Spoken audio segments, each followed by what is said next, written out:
this morning we're out here in our back garden. So I'm getting ready to plant. The weather's pretty nice out here and it's time to get everything planted.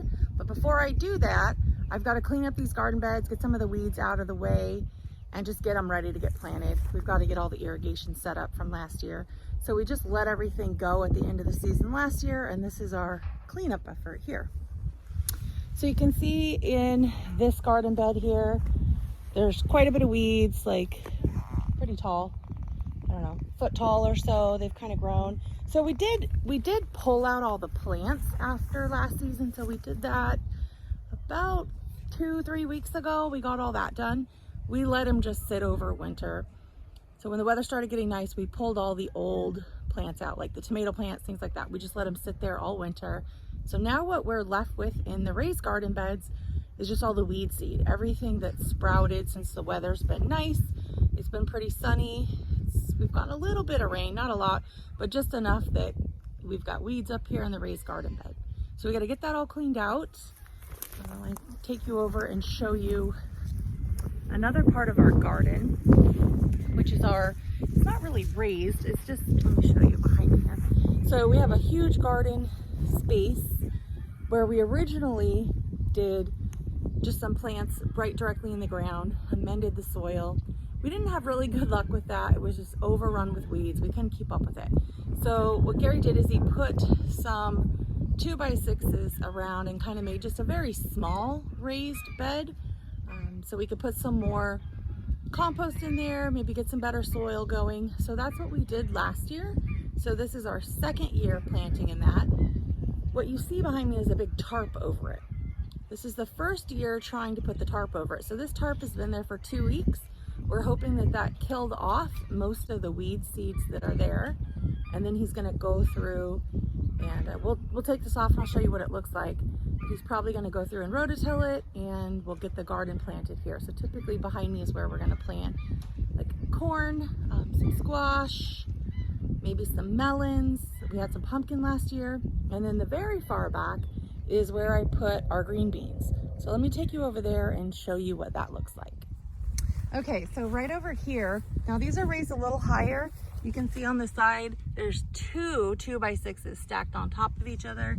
So maybe roughly about a foot, and the dirt's, not all the way up to the top, but we have compost in there. So I've gotten most of the weeds out of here. It's not perfect, and we started to get the irrigation set up. But this is kind of a long area with just a slightly raised garden bed. And I'm gonna plant my green beans in it. And as you can see, I have like a cattle panel there that reaches over to that fence. So this area back here is kind of our back. Let me go up here and show you. This is our back field where the donkeys can come out in summer. We don't let them out here in spring, just too much green grass for them. But we do let the grass just grow up. And they can come out here for about an hour a day when, like late spring, early summer, cows are over there relaxing next door. So this is just kind of the back area we have here. And then the main donkey yard is over there where you can see we keep that really short. They have a little bit of room over there. Every night they get to go out there. They don't even get to spend the days out there actually because there's still enough green grass that we keep them off of that. We're just restricted. So anyways, what we do is I'll grow the green beans here and they'll go right up on that trellis over to the donkey yard and they'll come get themselves a little snack once in a while. So it works out pretty well. So we are going to get this finished, the irrigation all finished up here so we can get it planted. There is some water standing on it. Looks like we had a little bit of rain since we put the tarp down. And we'll see, did this do any good? Like, is it worth us doing this? In hindsight, I think what we should have done, there's two sides. We probably should have put the black side on top, not the white side. Maybe it would have got a little bit warmer in there and helped us out. So we'll pull that off. It's been on about 2 weeks and we'll see what that looks like. Now over here, we have a couple more raised beds back here in the garden. So we got this raised bed, which I usually put some melons in it. The irrigation's all set up. We're using these bubblers. We had this set up last year and it worked out pretty good. So we're actually switching to bubblers in the other raised beds too. And same thing, we have like a cattle panel at an angle that goes up and reaches that fence. And And then I can put a couple things to the right here, and they'll climb up this cattle panel arch. So this is the arch we have. The gate is here from our main yard that we come into. It's like the main animal yard where they all hang out. And we have this like arch that goes over it. A little owl house up there. We have this arch, and then here's our other raised bed. Last year we had cucumbers in this and some Malabar spinach, and it worked pretty well. Everything just climbed right up the cattle panel that we have angled here to reach the fence, and it worked pretty good. And then once it got over that fence, Lola and Emma, mostly Lola, this one right here, Lola, this one right here would help me. She would just trim it all up for me. Anything she could reach was all hers. So that worked out pretty good. So a bunch of weeds, grass that I've got to get cleaned up here before we get this planted. So the goal today is to get all the weeds out. So you can see a bunch of weeds here. Get all this cleaned out. Gary's already started on the irrigation, but we don't have that done. So get this all cleaned out so that we can get some things planted. It's pretty good weather. It's time to get things planted. I don't know if you can see that guy little lizard right here. Oh, he went to hide. We'll try not to disturb him too much. But weeds all over. So that's my job today. We'll get it tackled. So I'm going to show you as we get through that, and I'll show you how much progress I make here this morning. And then just around, we don't have wood chips. Like some people put wood chips and things like that around on the ground. We don't have that. It's just the ground. So we actually have quite a bit more space out here that we could put some more raised beds. There's my little bench. So Gary built this bench for us. So we have a little spot to sit out here in the garden, and that's kind of nice. And really we just use it to, when we're harvesting, it works out great because we've got a place to set everything. So you can kind of give you an idea of the space out here. So we've got our raised bed to the left, which is pretty big. And then we've got all this space in the middle where we don't really have anything going on there. And then our other bed is over there. So we've got room out here for a couple more raised beds. We could definitely do something kind of along that fence, maybe put another raised bed in. But for now, this is plenty for us to manage right now. We're both working full time, and this is a good amount right now. And we also have a little smaller backyard garden, which I'll take you and show you. So between those two areas, that keeps us pretty busy. But if we can get more efficient at this, we definitely like to do more. All right, so Gary's gonna pull the tarp off. We're gonna see what it looks like, see if it did any good or not. No. Well, this is our results. So we've had this out here a little over 2 weeks now, maybe 2.5 weeks, and it doesn't look too good. So maybe let us know down in the comments if you guys use this method of the tarp. What should we do different? So for sure, one thing we'll do different next time is we'll try to put the black side up. I know that'll get it like a little bit hotter, so maybe that was our mistake, or maybe we just need to leave it longer. So we'll see, but he's gonna get this pulled off and we'll get it rototilled. We're gonna plant anyways. Use the wind a little bit out here, but I wanted to show you guys. So as I'm out here pulling the weeds, we've got some volunteers. So there's a little tomatoes, more little clusters of tomatoes. So I'm gonna let those stay. I'm just gonna let them stay and see how they do. Here's another one. There's another little cluster. And there's one over there. So I'm gonna let these little volunteers just live, and we'll see how they do, and I'm gonna plant around them. Now, I don't know if these are gonna be cherry tomatoes or beefsteak. I think these are probably all gonna be beefsteak on this side, but I'm just gonna let them grow and see how they do. I have a hard time getting rid of any of them. I see more over here, more little volunteers. So when I'm pulling weeds, I'll be kind of careful, and we'll let those guys live. He goes there.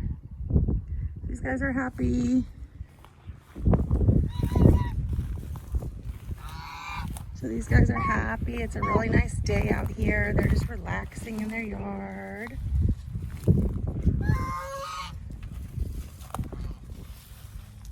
There's Lola. So Lola, they love it actually. Charlie will be out here, Lola. Everybody will be out here standing at this fence whenever the garden's all grown up. because as we're trimming it, they get all the extras. They love it.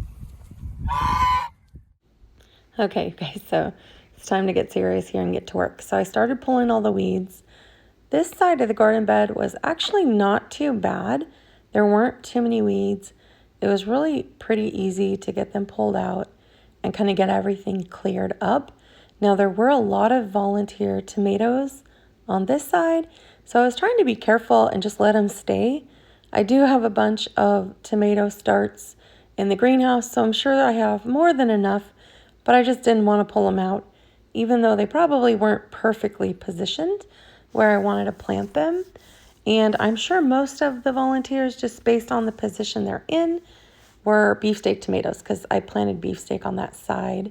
So I let them live, I let them stay. We'll see if they'll grow up on that cattle panel trellis this year, and we'll just see how well they do.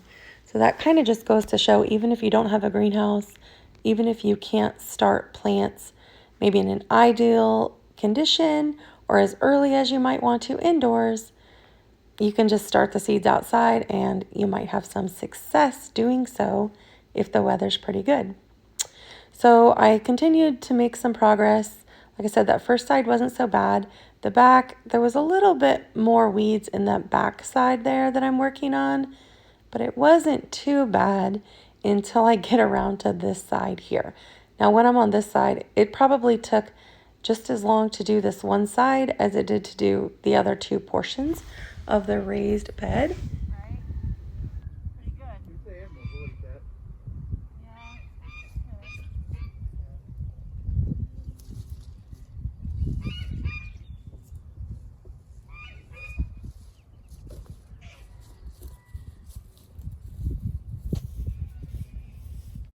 All right, guys, Gary stopped in to just do a little supervision there and also pitch in with a couple of weeds and feed the goats to make them happy.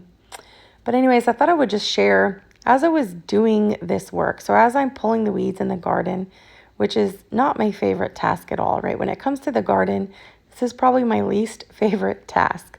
Of course, we all love watching the garden grow and getting everything planted, but getting it started is a little bit of work. But what I was thinking about is just how appreciative I am that we have this property and we have the opportunity to grow our own foods. And more importantly for me, that we have the opportunity to have the animals that we have out here. And I'm so thankful and appreciative of that opportunity. And of course, Gary and I, we've worked incredibly hard to have everything that we have. But we're also so incredibly lucky and fortunate that we're in the position we're in. So I was just thinking about how nice that is. And I was also thinking about this noisy little neighbor that I'm listening to, my goose. He's the only guy that I really have to listen to. And I think back about when we lived in town and it was kind of tough. You couldn't leave the windows open, right? Dogs were barking, cars were going by. And so I was just thinking about how nice it is that the only noise I'm really hearing out here is just this goose constantly talking to me. So just thought I'd share that with you. Now over here, Gary's just finishing up. So he did a couple passes with the rototiller and he was just kind of getting the edges there with the shovel because the rototiller just didn't get all the way to the edge.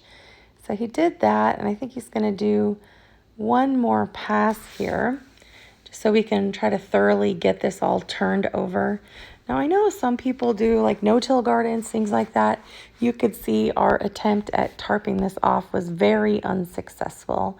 And we've been with this ground garden or, slightly raised garden right here, we've really struggled with all of the weeds. So hopefully we'll do a little bit better this year. I know last year we spent a ton of time trying to pull the weeds out of it. Really just many, many days out here doing it. And it just took over. We couldn't keep up with it at all, very far into the season. We did okay initially, but once they really started taking off, they won and we just gave up. And I figured whatever food survived, that would be plenty. The bulk of what we grow in here is really for the animals anyways. So it ended up working out okay. Okay, so I want to show you guys my results. I'm all finished pulling the weeds out of this one raised garden bed. So I want to show you what it looks like. You saw the before with all the weeds kind of grown up there. So I thought I'd show you the after. So everything you see in here, like all these little green plants, are all tomatoes. Some of them look like they're just growing individually, and then some of them are like a bunch of little clusters. I just left everything in there. I know that they're not ideally placed, but I'm just gonna let them stay. I think these are likely gonna be beefsteak tomatoes. The soil looks pretty good to me, so what we did is we filled these beds with compost. So it's just all compost. They're not all the way full. Had we had more time or more money this season, we should have probably filled them the rest of the way up. Not because they're not deep enough, but just it makes it a little easier. You don't have to bend over so far. It just makes gardening a little simpler. Now around this back side, there were still more volunteer tomatoes. So I also just let those stay. I really wasn't going to put tomatoes right here on this side since it was kind of messy last year and didn't work out exactly like I wanted. But there were so many volunteers, I just decided to let them be. Now when I got to this side, like I said, this was just the most work out of the raised bed. There were just a ton of weeds on this side, so I'm not quite sure why we had so many more weeds. But we also do have a few volunteer tomato plants here. Some of these are actually pretty perfectly positioned. If you notice like all the sticks, kind of branches and sticks in the bed, I didn't pull those out. Those are just left over from last year. They're remnants of the tomato plants. I'm just leaving those in. They're fine. They're not going to hurt anything. So you can see one of the tomatoes there is just perfectly placed to grow up that cattle panel arch, and there's another one in a good spot. Now over here to the right, I'm hoping some of these end up being cherry tomatoes. We actually don't have so many cherry tomato starts because we had a late freeze and I lost some of my plants even though I had them in the greenhouse. So the next thing we need to do is work on all of our irrigation. So we still have the old soaker hoses in here that we used last year. So we have PVC running into the raised bed, and we used these soaker hoses last year. The challenge that we had last year is we had some kind of watering problem. So I don't know if it's because we're on a well and maybe some of the minerals were just kind of gunking up these hoses, clogging them, or if it was the dirt from the bed getting in it. But we kept trying to clear them out. We did that several times, and we really had some uneven watering. And I've used these before, and they actually work really good. So I think it has more to do with either our setup and the water supply we had going. Maybe we made this too long on just one supply for this entire raised bed. But anyways, we want to do something different this year. So what we're going to do is we're putting in the PVC, and we're going to just put bubblers throughout this raised bed. They're very easy to take those bubblers off the top and just clear them in case they do get clogged. There's like a little screen you can clean out. But that is our plan for this year. So we'll take you along as we get everything planted and get those bubblers all set up and just kind of show you what it looks like. In case you're having similar challenges in your garden, you're welcome to give that a try if it might be helpful. Okay, so let's walk over here and see what this ground bed looks like now that he's got it rototilled. So I'll show you what it looks like. You can still see like all the weeds are just turned under. So I don't know if that's going to end up giving us a problem or not, like if they'll just continue to grow. He definitely tore up the roots, but there's a lot of them still left in there. So we'll see how it goes. We're just going to plant in it anyways. It's time to get the garden planted. We've got a bunch of little started plants that are beyond ready to get in the ground. We probably should have got them planted maybe a week or two sooner, but we ended up doing a plant sale that took a lot of our time. So our garden was just a little later than we would have expected. So next I need to tackle those raised beds that are there. And I think I'm going to end this here and just come back and do the rest of it in part 2. Thanks for watching. So we did part 1 of getting our garden ready. We'll bring you back and show you part 2 next time. We'll finish getting this garden area ready for planting and spend a little bit more time in our backyard garden, getting that all ready for planting. So thanks again for sticking around and watching our video. If you liked the content here, please press that like button and subscribe to our channel. We'd sure appreciate it. And leave us a comment down below and say hi. All right, thanks guys. See you later.